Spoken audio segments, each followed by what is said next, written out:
Baik, Assalamualaikum warahmatullahi wabarakatuh. Hari ini materi pertemuan 11 membahas tentang 7 layer OC ya, atau kepanjangan dari Open System Interconnection.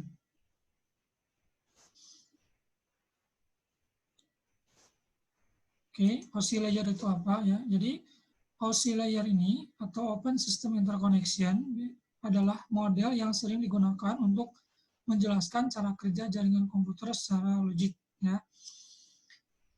Jadi bagaimana data itu dikirim dan diterima di jaringan secara logik nanti dijelaskan di OC layer. Lalu lembaga yang mempublikasikan model OC yaitu International Organization for Standardization atau ISO tahun 1984.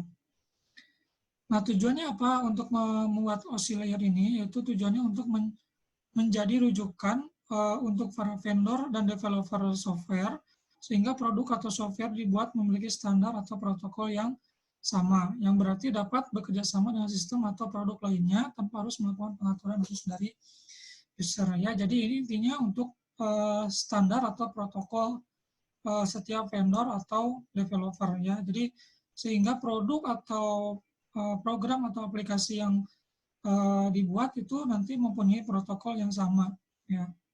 Itu tuh sebenarnya tujuan dari dibuatnya OC layer. Nah, lalu selanjutnya cara kerja OC layer secara garis besar ya seperti ini ya. Jadi bagaimana saat si komputer ini mengirim data, lalu komputer ini menerima data melewati beberapa lapisan atau layer ya. Yang pertama saat kita mengirim data ke layer aplikasi, lalu lewat lagi ke presentasi, session, transport, network, data link, lalu fisikal, nanti fisikal dengan fisikal komunikasi, ya nanti lapisannya sama aja ya untuk menerima data, cuma beda arahnya saja. Kalau ini karena dia menerima data berarti fisikal dulu, data link, network, transport, session, presentation, application, dan data diterima. Oke, selanjutnya. Nah, ini gambaran lain dari OC layer ya, ditambahkan dengan aplikasi atau yang dikerjakan apa aja sih yang di setiap lapisan itu. Misalkan ini untuk lapisan fisikal, ya biasanya di sini berurusan dengan media, sinyal, dan binary transmission ya. Jadi medianya yang digunakan nanti apa ya untuk physical networknya ya. Termasuk tipenya, standarnya apa aja yang digunakan ya. Seperti ini misalkan 802.11 ini kan untuk WiFi dan seterusnya. Terus yang kedua ada data link. Data link ini biasanya mengurusi MAC address, alamat fisik dari setiap perangkat router atau network ya. Physical address-nya berapa ya, dari Ethernet ya, dari VLAN dan sebagainya. Yang ketiga ada network. Network ini berurusan dengan IP address ya, logical addressing ya, ini servisnya ya, IP, ARP, ICMP dan seterusnya.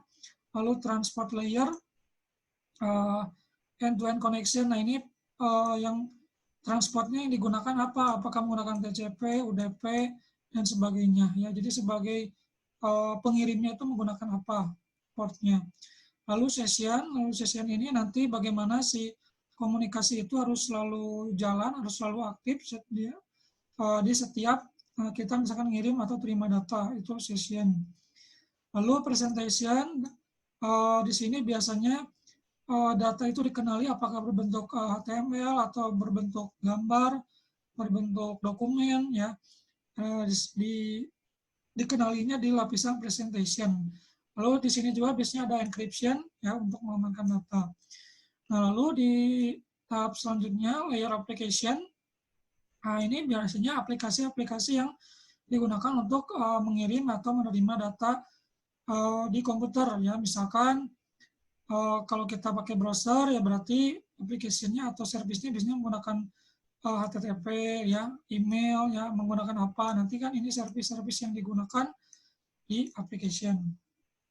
Lalu selanjutnya kita bahas yang pertama physical layer dulu ya, lebih detailnya. Jadi ini menentukan masalah kelistrikan. Jadi ini yang diurusi di physical layer itu mengenai tentang kelistrikan, gelombang atau medan magnet, dan berbagai prosedur fungsi yang berkaitan dengan fisik. Pokoknya dengan fisik dari jaringan ya. Bisa dengan hub, repeater, fiber optik, standar untuk wireless ya. Itu physical layer. Pokoknya yang berurusan dengan fisik dari sebuah jaringan komputer. Ya, ini contoh-contohnya ya. Kalau kita menghubungkan jaringan fisiknya yang mana ya itu. Ya, jadi gambaran physical layer pokoknya yang berhubungan dengan fisik atau kelistrikan dari jaringan komputer itu sendiri. Nah, terus yang kedua, kalau data link layer, nah ini berhubungan dengan pengalamatan fisik atau hardware address. Jadi setiap perangkat di jaringan itu punya atau memiliki namanya hardware address atau MAC address ya. Ada juga fungsi lainnya di sini untuk mendeteksi error lalu mengenali topologi jaringan. Ini data link layer itu biasanya terdiri dari 2 sub-layer, yaitu yang pertama menjelaskan tentang LLC, yang kedua tentang MAC Media Access Control. Ya, logical link control ini mengatur komunikasi error notification. Jadi kalau ada error notification ini yang di-handle itu sama data link layer. Yang kedua, MAC address, alamat fisik yang digunakan dalam proses komunikasi antar adapter. Ya, jadi setiap perangkat network, misalkan konektor RJ45 di laptop kita itu mempunyai yang namanya MAC address. Nah, itu MAC address itu sendiri, setiap perangkat di dunia itu tidak akan ada yang sama, ya, unik, ya. MAC address itu sendiri unik. Lalu standar data link layer itu ada macam-macam. Ada standar menurut IEEE ya, Institute of Electrical and Electronic Engineers ya, yang menentukan wireless 802.11a BGN itu yang ditentukan oleh ini ya. Yang kedua ITU ya, standar telekomunikasi. Yang ketiga ada juga ISO. Yang keempat ANSI, ini American National Standard Institute, ini yang menentukan kode ASCII. Kode ASCII ini maksudnya kode yang ada di keyboard kalian ya, di keyboard komputer itu mempunyai kode ASCII masing-masing ya. Misalkan huruf A besar, huruf A kecil itu beda kode ASCII-nya di komputer. Oke.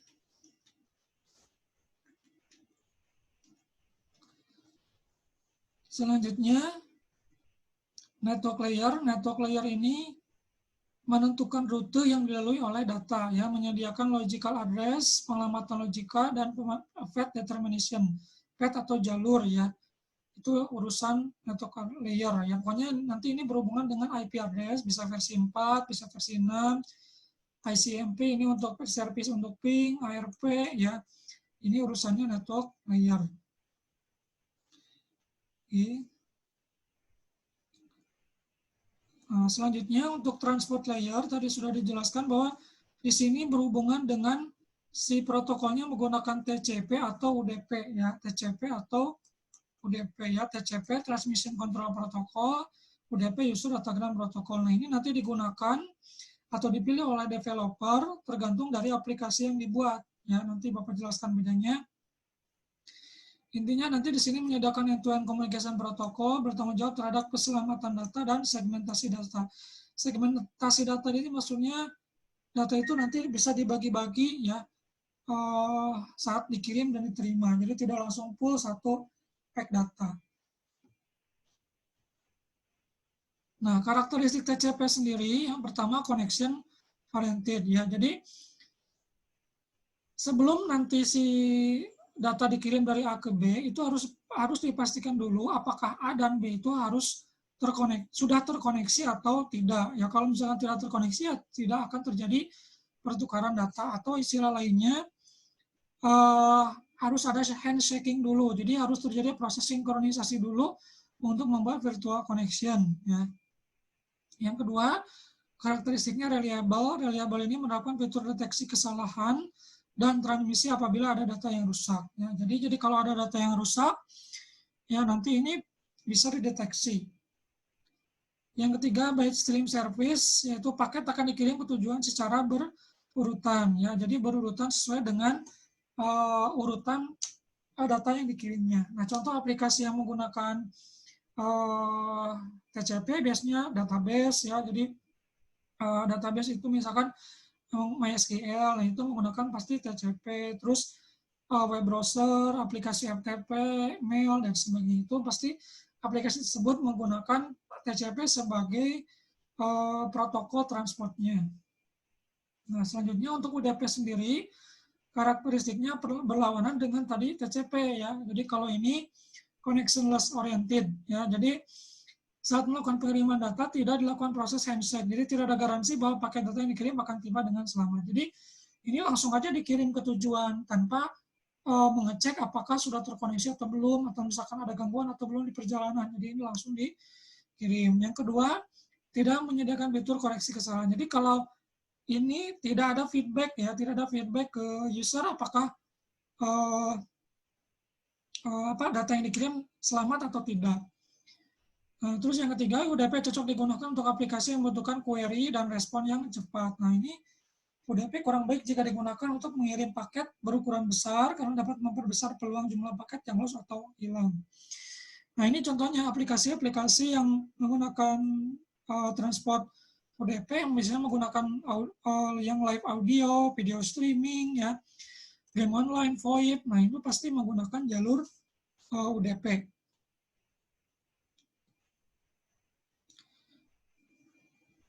Oke, selanjutnya session layer. Jadi session layer ini mengatur sesi atau session yang meliputi establishing, memulai sesi, mempertahankan sesi, dan mengakhiri sesi. Jadi ini harus menghandle bahwa si koneksi itu dari awal sampai akhir tidak terjadi gangguan atau putus di tengah jalan. Itu fungsi session layer. Contoh protokolnya misalkan NetBIOS, NFS, Network VLC, dan lain-lain. NetBIOS itu contohnya yang dibuat oleh IBM, ya.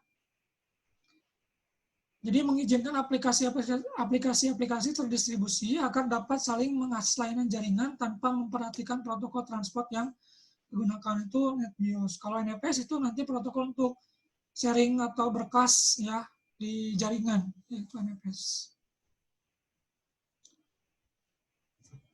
Oke, selanjutnya untuk presentation layer, ya ini nanti mengenali data apa yang dikirim dan diterima, juga nanti mengenali kompresi data, enkripsi data, nanti diaturnya di presentation layer. Contoh data-datanya misalkan ASCII, ada MPG, MIB, JPG, ya, MP3, DOCX, itu contoh-contoh tipe-tipe file yang dikirim, ya. Oke, selanjutnya application layer.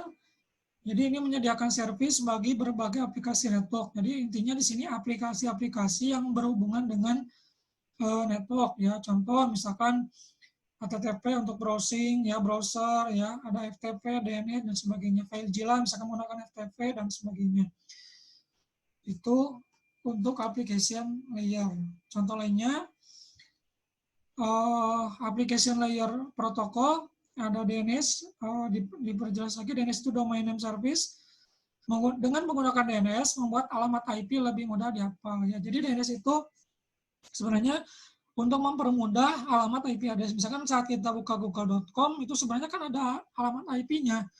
Kalau alamat IP-nya itu tidak diganti akan menyulitkan kalau kita saat browsing, ya. Jadi makanya diganti dengan yang namanya DNS, ya. Jadi menerjemahkan alamat IP menjadi sebuah domain atau menjadi sebuah kata, ya. Lalu di application yang lainnya ada DHCP. DHCP itu Dynamic Host Configuration Protocol.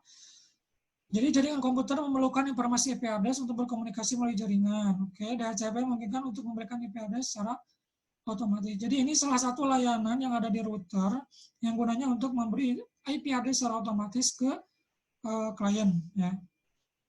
Mendukung IP versi 4 maupun IP versi 6. Nanti kita coba untuk setting DHCP di router.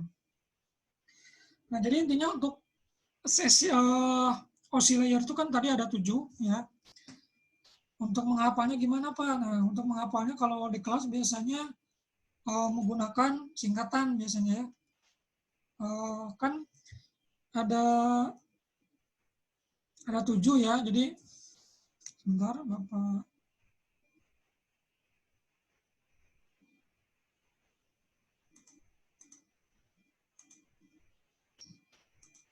Nah ini kan ada 7 lapisan ya.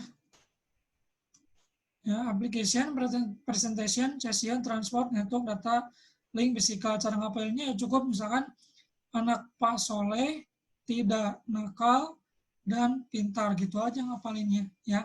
Anak Pak Soleh tidak nakal dan pintar, berarti A application, B presentation, S session, T transport, N network, D data link, P physical ya. Itu cara ngapalinnya biar nanti di UAS kan pasti ada ya tentang session layer yang kayak gini ya. Cara kerja OC layer itu pasti ada. Oke,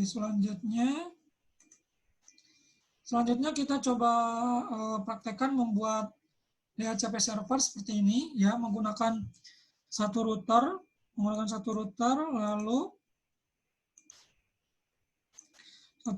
lalu menggunakan satu PC ya. Oke, kita coba.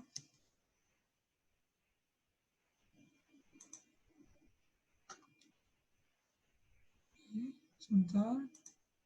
Apa sharingan pakai tracernya? Oke, kita tambahkan satu buah router, lalu satu buah PC. Lalu kabel dari router ke dari router langsung dikoneksikan ke PC ya.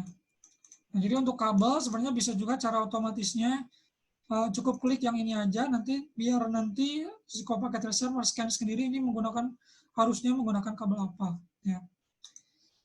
Oke, selanjutnya kita setting dulu di routernya langsung ya. Caranya cukup diklik routernya ya. Oke, maaf ininya belum di. Oke, diklik router, nanti muncul tampilan yang lain untuk konfigurasi router. Lalu ke CLI langsung, kalau di sini ditanya mau pakai configuration dialog, pilih aja no, enter, oke. Oke, langsung aja kita masuk ke config ya, ke privilege exec mode ya, berarti ini enable, terus configure terminal. Oke. Oke, selanjutnya kita masuk ke interface gigabit Ethernet 00-nya, berarti interface gigabit Ethernet 00. Lalu kita kasih IP address gateway ya, 192.168.10.1 gateway dari sebagai gerbang si komputer tersebut bisa masuk ke router sama subnet masknya. Ini menggunakan /24 ya. Oke, selanjutnya kita aktifkan portnya. Oke, sudah up. Nah, selanjutnya kita setting DHCP-nya ya. Keluar dulu. Posisinya harus dikonfig ya. Perintahnya IP DHCP exclude address 192.168.10.168.10.50 ya. Jadi fungsinya exclude address ini memberitahukan ke router bahwa IP address yang tidak boleh digunakan oleh klien itu nanti dari IP 10.1 sampai dengan 10.50 ya. Itu namanya exclude address. Terus kalau mau nambah lagi misalkan IP DHCP exclude address dari 10.100 ya sampai 254 ya. Jadi ini yang tidak bolehnya itu dari IP 1 sampai 50, lalu dari IP 100 sampai 254. Ya, berarti nanti IP address dari klien itu dimulai, yang didapat oleh klien itu dimulai dari angka 51 sampai 99. Selanjutnya kita kasih nama DHCP-nya ya. Jadi kita perlu memberi IP DHCP untuk IP address di router, karena nanti bisa aja di dalam satu router itu bisa beberapa DHCP ya, bisa beberapa DHCP untuk beda IP address. Ya, makanya kita perlu memberi nama DHCP. Selanjutnya kita masuk ke DHCP-nya, lalu kasih network default-nya, ya, IP network-nya ya. Kalau tadi kan rank IP yang digunakan, lalu di sini di atas IP untuk gerbangnya ya. Lalu nah ini IP network-nya ya. Jadi 10.0. Subnet masknya sama. Oke. Berarti default routernya, gerbangnya yang tadi sudah disetting 10.1. Udah exit ya. Jadi seperti itu. Nah, selanjutnya kita balik lagi ke paket tracernya. Nah, di sini langsung ini tadi kan masih silang, sekarang sudah ikonnya berubah jadi hijau, berarti sudah terkoneksi. Untuk mengecek DHCP-nya jalan atau tidak, cukup membuka PC-nya ya. PC-nya dibuka, nanti langsung ke setting IP address. Ya, PC-nya dibuka, jadi nanti muncul seperti ini. Ya, kita ke desktop, lalu IP configuration. Nah, karena kalau biasanya kan kita statik mengisi manual IP address, karena kita mencoba mempraktekkan DHCP, berarti ini pilihnya DHCP. Nah, nanti tunggu IP address-nya. Nah, seperti ini. Ini IP address yang didapat oleh komputer ini ya, 192.168.10.51, subnet masknya sesuai, gateway-nya juga sudah sesuai. Nah, ini yang dimaksud dengan DHCP. Nah, ini yang contoh-contohnya. Yang lain kalau kita connect ke hotspot, berarti kan suka otomatis dapat IP. Nah, itu si servernya, si routernya itu sudah mengaktifkan DHCP. Ya. Itu contoh praktek DHCP. Nah, selanjutnya